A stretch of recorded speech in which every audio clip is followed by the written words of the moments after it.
வணக்கம் ஆசிரியரின் உடன்பிறப்புகளே. ஒரு அருமையான தகவலை சிந்திப்போம். கலைஞர் கருணாநிதி அவர்கள் பொது உடைமை கட்சி தலைவர் ரா நல்லக்கண்ணுவை பற்றி என்ன சொன்னார் அப்படிங்கிறத பற்றி இந்த பதிவில் சிந்திப்போம்.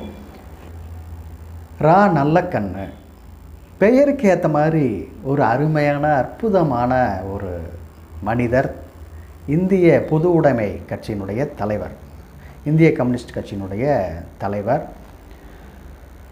அவர் 100வது பிறந்த நாளை காண்கிறார். எவ்வளவு பெரிய சிறப்பு!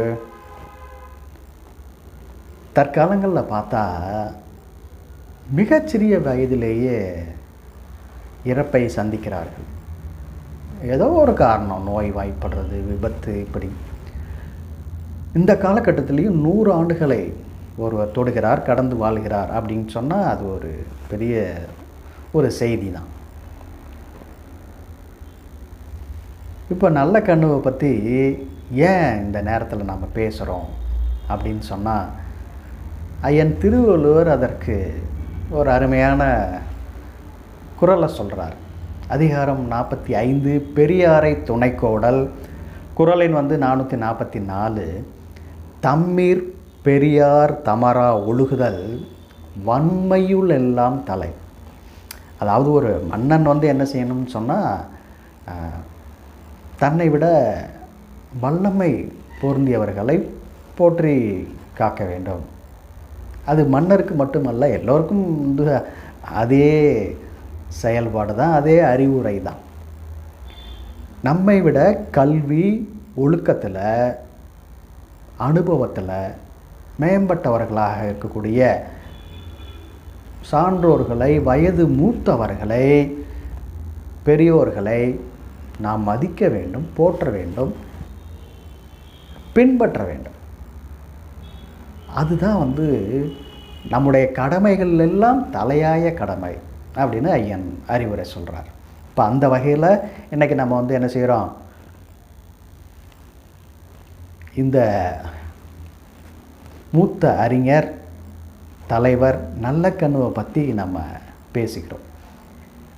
நல்லக்கண்ணு 1925ஆம் ஆண்டு ஸ்ரீவைகுண்டத்தில் ராமசாமி கருப்பாகி அம்மாள் தம்பதிக்கு மகனாக பிறக்கிறார். தன்னுடைய 20வது வயதிலேயே பொது வாழ்க்கைக்கு வந்துட்டார். அவர் அந்த காலகட்டத்தில் அப்போலாம் கொஞ்சம் பஞ்சம் தலைவிரித்து ஆடியக்கூடிய காலம்தான். அப்போ 2000 மூட்டை நெல்லை ஒருத்தர் பதுக்கி வச்சுருக்கிறாரு. அதை பத்திரிக்கையில் எழுதுகிறார். அதை பார்த்து அந்த மாவட்ட கலெக்டர் நடவடிக்கை எடுக்கிறார். அன்று தொடங்கியது அவருடைய அரசியல் காலம், அரசியல் வாழ்க்கை. இன்று வரைக்கும் தொடர்கிறது. அவர் தமிழ் தென்றல் திருவிகாவை பின்பற்றி தன்னுடைய பயணத்தை தொடங்குகிறார். அவருடைய பேச்சுக்களை எல்லாம் நிறைய கேட்குறாரு. அதன் பிறகு தோழர் ஜீவா அவர்களை சந்திக்கிறார். அதன் மூலம் அவர் பொது வாழ்க்கைக்கு வரார். பொது உடைமை கட்சி, கம்யூனிஸ்ட் கட்சியில் அவர் சேர்ந்து தன்னுடைய அரசியல் பயணத்தை ஆரம்பிக்கிறார். நிறைய போராட்டங்களில் கலந்துக்கிட்டு சிறைக்கு போயிருக்கிறாரு அந்த மனிதர். அவருடைய 80வது பிறந்த நாளில் அவருடைய கட்சிக்காரங்கள்லாம் நிதி வசூல் பண்ணி 1 கோடி ரூபாய் கொடுக்குறாங்க. அந்த 1 கோடி ரூபாயை அந்த கொடுத்தவங்களுக்கே, கட்சிக்காரங்களுக்கே திருப்பி கொடுத்தவர் நல்லக்கண்ணு. அதோடு மட்டுமல்ல, அந்த விழாவில் முத்தமிழ் அறிஞர் கலைஞர், அப்போதைய முதல்வர், கலந்து கொண்டு பேசுகிறார். அந்த கூட்டத்தில் எல்லோருமே ஆர்வமாக எதிர்பார்க்குறாங்க, கலைஞர் என்ன பேச போகிறாரு அப்படின்னு சொல்லி. கலைஞர் அந்த மனிதர் அவர் பேசுகிறாருனாலே ஏதாவது ஒரு செய்தியை சொல்லுவார், நகைச்சுவையாகவும் சிந்திக்கத்தக்கதாகவும் இருக்கும். அப்போ அவர் என்ன சொல்ல போகிறார் அப்படின்னு சொல்லி எல்லோருமே எதிர்பார்த்துட்டு இருந்தாங்க.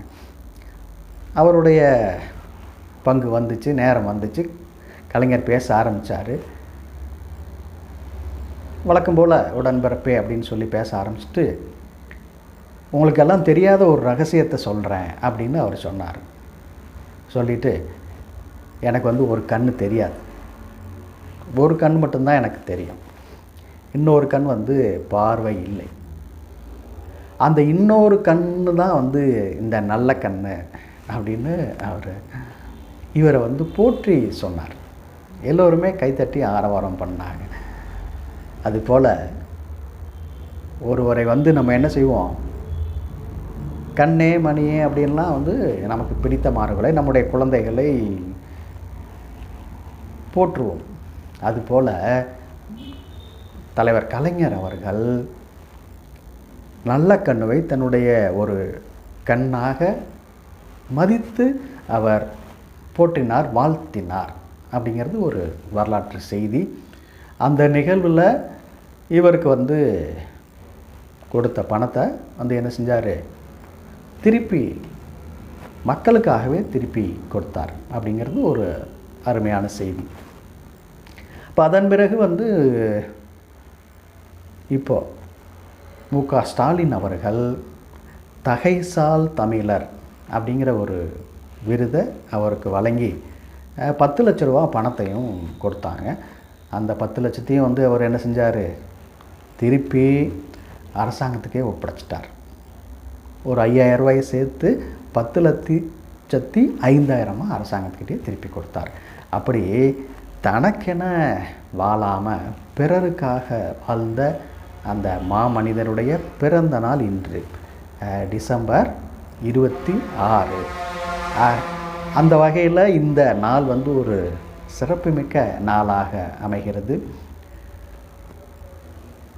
நல்லக்கண்ணு அவர்களுடைய புகழ் வாழ்க என்று வாழ்த்தி விடைபெறுகிறேன்.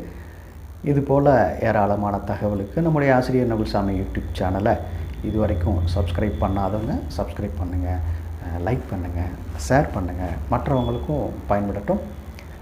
ஐயா நல்லக்கண்ணு அவர்கள் சிறந்த பேச்சாளர், பொது உடைமைவாதி, அதோடு இலக்கியத்திலேயும் அவருடைய பங்களிப்பு இருந்திருக்கு. சூத்திரதாரி அப்படின்னு ஒரு சிறுகதையில் இருக்கிறாரு. அது வந்து சாந்தி அப்படிங்கிற ஒரு இதழில் வெளியாகி இருக்கிறது. அப்படி ஒடுக்கப்பட்ட மக்களுக்காக போராடி கொண்டிருக்கிற அந்த தலைவர் புகழ் வாழ்க என்று வாழ்த்தி விடைபெறுகிறேன். மானமும் அறிவும் மனிதருக்கு அழகு. நன்றி, வணக்கம்.